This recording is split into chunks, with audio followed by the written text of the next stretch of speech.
the rituals of high school graduation are being observed. Parents, grandparents, brothers and sisters are all feeling the excitement. There is a graduate in our home. 12 years of schooling are over, finished. But what lies ahead? Is there life after high school? How does it feel to be taking that plunge into the big world? What is next for the graduates of 1988? Welcome to Austin Faith Dialogue. I'm Carl Donberg, your host. And joining me are three senior students from the Austin Independent School District.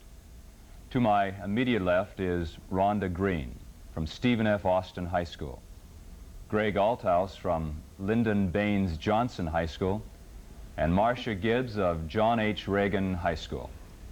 Welcome to the three of you, and thanks for joining us on Austin Faith Dialogue. This is going to be a fun time. I've been looking forward to this program, and really glad that you've come to join us and to share some of the things that have been happening in your lives prior to this time and what the future looks like for the three of you and your classmates at your schools and all the graduates throughout the Austin city and also the community around Austin. We say life after high school. How about it, Rhonda? Has there been? It's pretty obvious there has been. Life before high school. What have been some of those factors in your life that have brought you to graduation time 1988? Well, I guess I have to comment on the academics first. 12 years of grueling math and science and English and everything. I think I'm ready to go on to another 8 years of the same thing.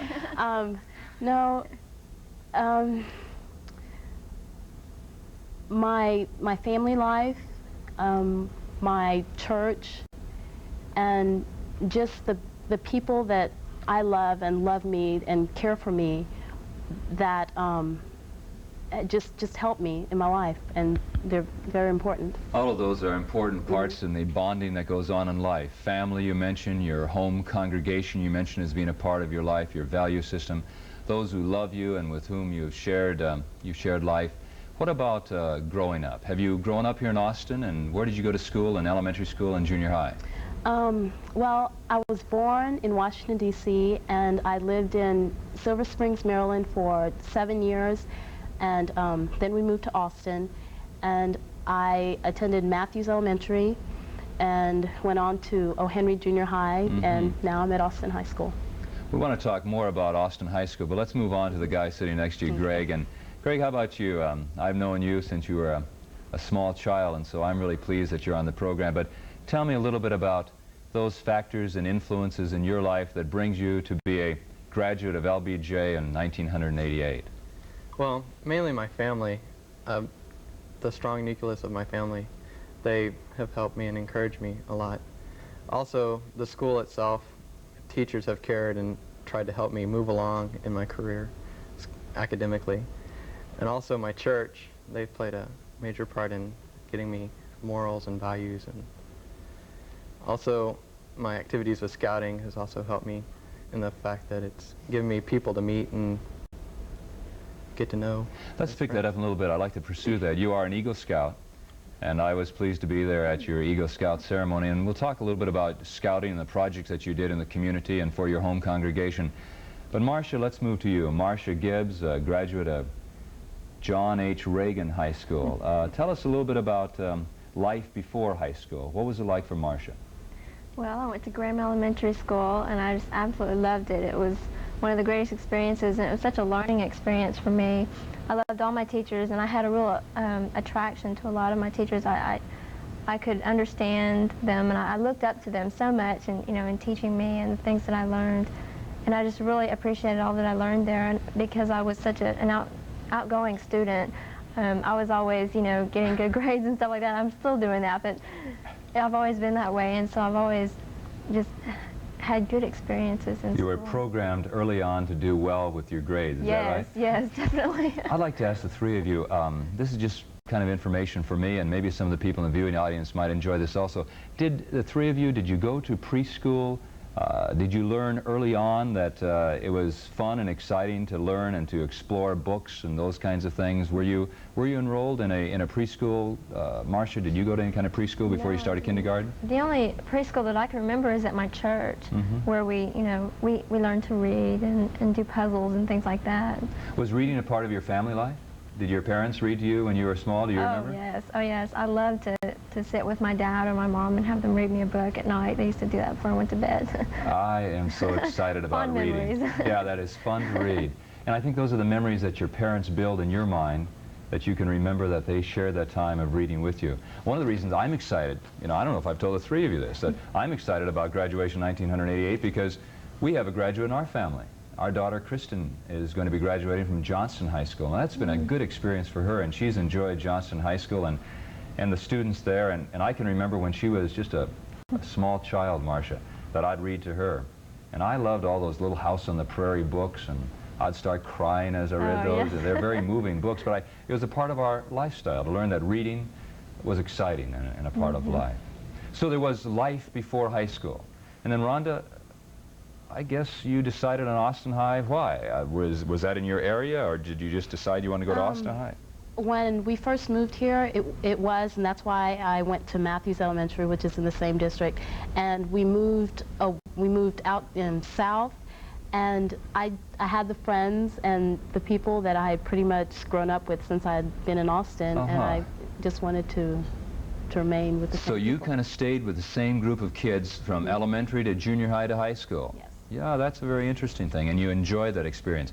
What makes Austin High School, Stephen F. Austin High School, huh? What makes it a special place for Rhonda Green that has kind of set you up for doing well academically, and now you're going to go off to college, and that's pretty exciting. Tell us a little bit about what makes Stephen F. Austin important to you. Okay, well, one thing, the first and foremost, I guess, would have to be our teachers. We have some superior teachers at Austin High.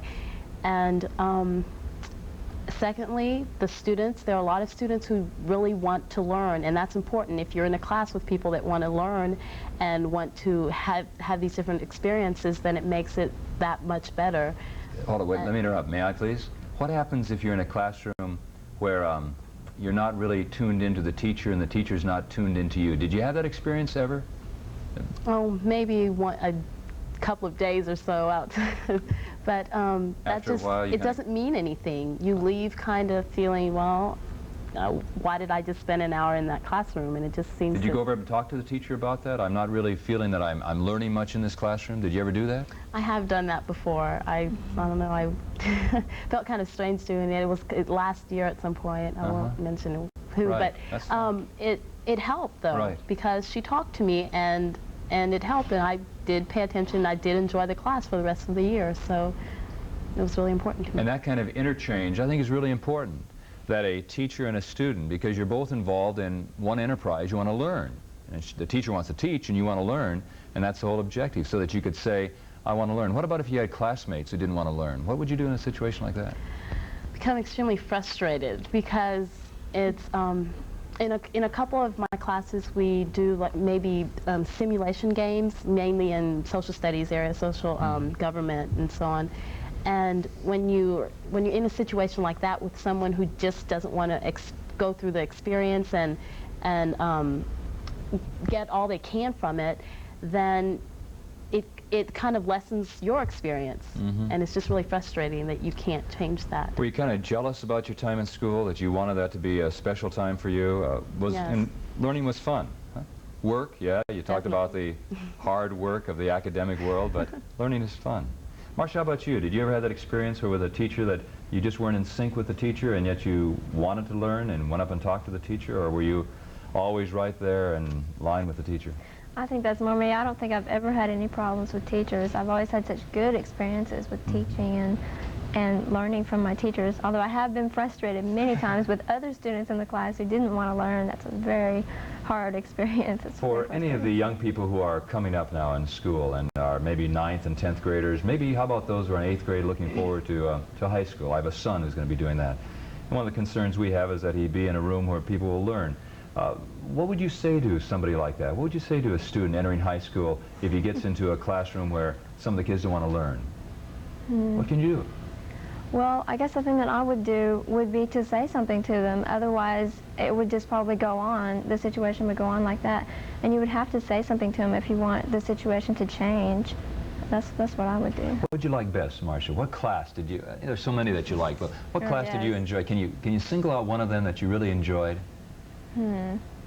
I guess one of the classes I've really enjoyed has been my senior English class this year. It's been a real growing and learning experience because it's been a small class. It's one of the advanced placement English classes. And it's a very different situation. It's more geared towards going to college. That's been a real The teacher challenged you? Oh yes, a very hard class. Very challenging. Studies, family, congregations, extracurricular activities, all of those are important to the growing up process. I like that whole idea that all of that help you learn. Greg, you've been involved in a lot of extracurricular type stuff at LBJ. I was amazed one day I opened up the paper and there was Greg and he and the, I can't believe this, LBJ trivia team. Is it true? Explain to those who are watching. And maybe Rhonda doesn't know about this, or Marcia. Do you know at LBJ they major in trivia? Well, is it kind of that way? It's just a group of students that were kind of like handpicked, that were good in certain areas, were asked to compete on this contest that is run nationwide on one day. And we sit in front of the computer for about 2 hours and answer 200 questions, multiple choice, and the object is to make the highest score possible. And then this is given to a national place somewhere and tallied, and it comes out ranking-wise. The National Center for Trivia, located somewhere. I'm not up on that part of it, but from that we came back as first in the state. But you at LBJ scored first in the state. That's something you're going to remember at your 20th high school reunion, Greg. You'll say, you know, we were trivia champs of the state of Texas. Now, because of that, aren't you going on to some national competition? Yeah, I think the first in every state, and perhaps the top 25 schools in the nation, get to send a 4-man team and an alternate to Chicago to compete in a GE College Bowl. It's a kind of competition where they just ask questions at the two teams. And it's an elimination kind of thing to find out what high school has the best trivia people. Oh, that's a great honor. We're looking forward to having you bring back the national championship, Greg. We talked about influence of parents and learning process, the influence of parents in spirituality, your connectedness with your home congregations and your growth in the faith. Tell me a little bit about how that all happened, how it happened that the parents saw to it that you were a part of a congregational community and the value system. I think, Greg, you talked about that, the value system that your parents, you all gave to you. Rhonda, were your roots, I know you're out of the Presbyterian tradition, Greg's out of the Lutheran tradition, and Marcia, you're out of the Baptist tradition. Was your family Presbyterian in background all these years, and how did it happen that you kind of grew up in that tradition? Well, my dad's family has a background in the Presbyterian faith. My mother is Episcopalian, but she's transferred over to Presbyterian since. Her background is Episcopalian, exactly. right? Yes, and we've just it's always been part of my life. It's not really something that I can. Did they take you, did you participate in your growing up in what, Sunday church school maybe? Did you have that? And as you grew older, did you participate in what, youth ministry or youth group and that kind of thing? Exactly. One thing that's really important to me, and it has been kind of difficult this year for in attendance for me, is church school, Sunday school on Sunday mornings. That's really, really an important part of my life. We discuss so many things in that class, and it just makes it so much more valuable, makes life so much more valuable. You have communication, interaction, and I would imagine in your congregation people come from a various sector all around town, come from different high schools possibly? Actually, most of the people at my church are at Austin High School. They are? That is interesting. Very interesting. Marcia, how about your home congregation? The folks kind of took you to Sunday church school and got you involved in the offerings that your home congregation gave you? Oh yes. As soon as I was born, I was in the preschool department, and my mother was the head of the preschool department then, and I've just grown up in that. And I went on into the Sunday school department, and we had Mission Friends, which is for the real small children, and you go from there into GAs, and then acting starting with 7th grade. That's been real involved. So you were brought up in the faith. Yes. We might want to talk a little bit about the scholarship later on that you received, and then also explain how you received that. But let's ask Greg a little bit about his growing up and some of the things that he experienced growing up in a local congregation. Background was Lutheran and Methodist. Mom's background, I believe, is Methodist, and Dad's background is Lutheran. Tell me a little bit about things you were involved in as you grew up. Well, I was involved with our church preschool from the very beginning when I was 2 or 3 years old, and worked up through that through a Mother's Day Out program, which is at the church. And from there, we worked into youth group and confirmation, which was a big part of the initial youth group part. And then continuing through youth group, now that I'm phasing out of that, as it were, entering into some of the church activities, like with the video committee and such as that. Moving into some more adult responsibilities within the life of the congregation. Would the three of you agree, and this isn't a set-up job, okay? So if you want to differ with me, come on back. But would you agree that that type of values building that has been a part of your lives is really connected with being a part of a congregational community? That as you have grown emotionally, as you've grown physically, so you've grown spiritually, and all of those kind of dimensions of your lives have grown together because of parental influence and guiding you into a congregational community. Is that fair to say, or are we trying to brainwash people if we say that? Is that right on target, do you think? Would you raise your children when that day comes in the same kind of value system and bringing them to a congregational community someplace? Yes, I would, because I feel that I have a very stable moral background, and I believe that has stemmed from my growth with my family and my church, and I would do the same for my children or whoever, and I would hope that everyone else would get that chance. All right, well, we've talked about family influences, local congregational influence. Let's talk a little bit about what made your high school particularly important to you. And I think Rhonda mentioned that because she kind of grew up with kids who she went to school with and also to church with, and also then on to high school. Greg, your story is a little bit differently. Congregationally, you've been in the same congregation, but you transferred to LBJ. What made you decide to go to the Science Academy at LBJ? Well, partially it was because I wanted to continue in math and science, so I transferred to the Science Academy at LBJ. But also I think I didn't like Lanier as much as I thought I would. And so I moved to LBJ and made new friends, and these friends have helped me, I guess, grow. Did you know anybody when you went to LBJ? Did you know any other students who were going there, or was this just a completely new student body for you? It was pretty nearly completely new. I knew of a couple of people who were going from LBJ, but relative to my own class of sophomores when I went over there, I knew no one. And so it was just a completely new set of kids to meet the first day I walked into the English class, the math class, the science class. Rhonda said that at Austin High they have fine teachers and fine students, teachers who want to teach and students who want to learn.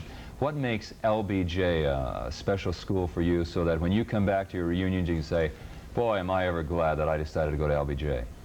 I think the student body itself as a whole, the whole class is together. We understand each other. We get together and we talk, and we know about what each other is going on. We kind of care. I mean, the teachers are good too, and they want us to learn, and we want to learn from them. But mainly, I think it's the closeness within our class. Ah, there's a spirit in your class. And, you know, I wonder about that. What makes classes, groups of people have, and you said two things to me. You talk. You communicate with one another. That's kind of a key, huh? Have you learned in high school to do that type of thing, to communicate and talk? Has that been an influence in your life where the teachers have said, hey, we want your ideas and thoughts? Has that been something you've heard from your teachers? Definitely. It's an important part, I would say. Be able to express your opinions on things, right? And the other thing is you said you learn to care. And that's a value that certainly people who are involved in the faith community are wanting to see in teenagers and young people growing up. They say that there's kind of a narcissistic tendency on the part of youth of today, and you know, that's a generalization, huh? But that they want to simply get everything they can out of it, you know, hedonism. What's in it for me? I want to get the best job, I want to make the most money, I want to do what I can for me, and all that type of thing. Do you think that's really a fair analysis of the young people of today, or is there really a compassionate, caring element of teenagers today. What do you think, Marcia? Well, I don't think that's really, a fair way to think about it. I think a lot of students, for example, me, my life is just geared around giving and community work. And I think that there's a lot of students out there who are like that, and they're involved in the community kinds of clubs at school. And the teachers like to be involved with that too. Right. The National Honor Society is a community society, and the Key Club, they do Service so much community work. organizations, Service organizations, right? yes. Okay.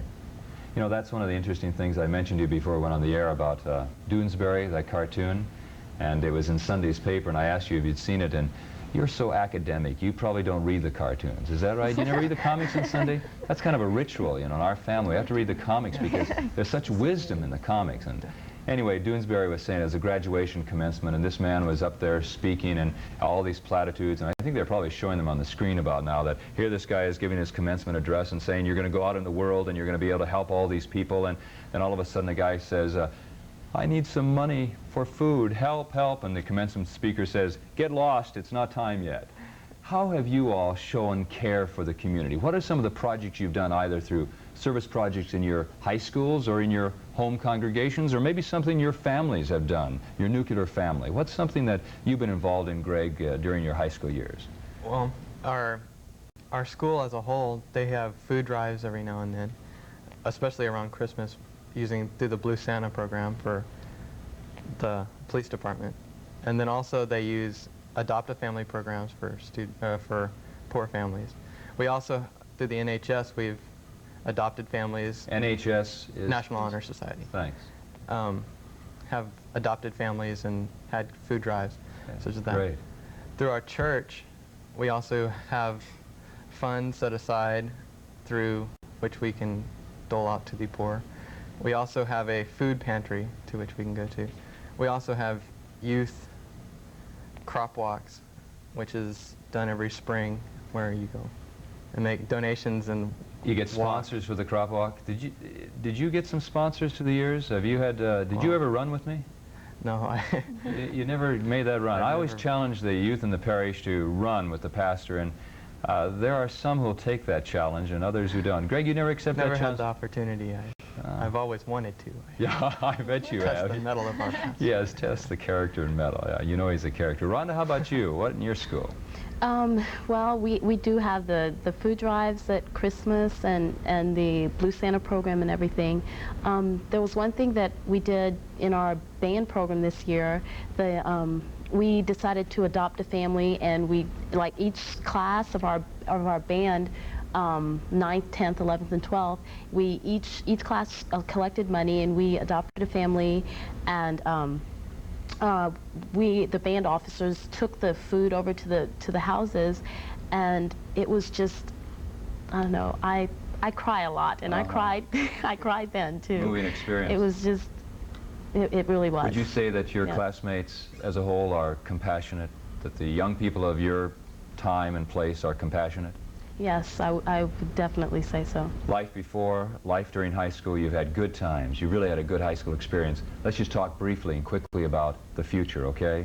Marcia, you're heading off to college, right? Yes, I am. You received a big scholarship, I understand, and you're going to take that money and you're going to go off to a fine university in the state of Texas. Where are you going? Yes, I'm going to Texas A&M University in College Station this fall. I'm really looking forward to it. You're going to be an Aggie, huh? Yes. Ah, that's great. And what are you going to do at Texas A&M? You have a course lined out that you want to study? Yes, I'm going to be studying elementary education, probably bilingual. And I'm really love that. I just love teaching already. Exciting. That you know where you want to go and you want to serve. You want to be involved in teaching. Yes. Are your parents teachers? No, neither one of them have been teachers. Do you have aunts and uncles who are teachers? No. How about that? That's I don't know very where I got it interesting. from, but You got it from that librarian at what? at Graham Elementary Graham School. Elementary School. That's one of the people who did that. Yeah. Greg, how about you? Where are you heading? I'm staying in town, going to UT. You're going to go to the, what, 40 acres? Is that what they call it here, huh? You're going to stay, Eventually go to we'll UT. find out. What are you going to major in? I plan on majoring in computer science right now. Right now, I don't know for sure. I'll try it out for a while and see what happens. That could be exciting. Go to UT, and math has been an important part of your life, and you're looking forward to that, and we're really proud of you, Greg. And Rhonda, you're going to leave the state of Texas. How could you do it to us, Rhonda? Huh? With all these fine schools, how in the world? Oh, you're going to a good school, aren't you? Yes, I'm going to Vassar College in cold Poughkeepsie, New York, and I'm really excited. It's a long ways away, but I'm really excited. Can you spell Poughkeepsie? Uh-huh. Would you like for me to spell it? No, not right now, but after we're done, all right? Okay. And you're excited about that? Yes, I am. Orientation is August 25th, and so. I want to thank you all. It's really been splendid to have you here. Is there one last word or thought that you could say that what high school has meant for you? Can you think of one thing that would describe high school for you? Rhonda, what has been one thing? Meeting people and growing through Meeting and those growing. relationships. Beautiful. Greg? It's a challenge with working to get to know people and understand people and learn. Gee, that's what it's all about. That's what life is about, huh? And so you've had life in high school. Marcia? I would say responsibility and just learning how to learn and to get on with your life. Super. Thanks a lot. Much will be said by commencement speakers to Rhonda, Greg, Marcia, and their classmates. I know they will, as many of us did, listen and apply what is fitting and appropriate to their lives. Is there life after high school? Indeed.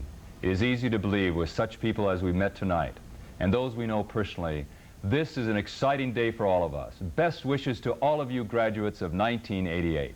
Thank you and goodbye.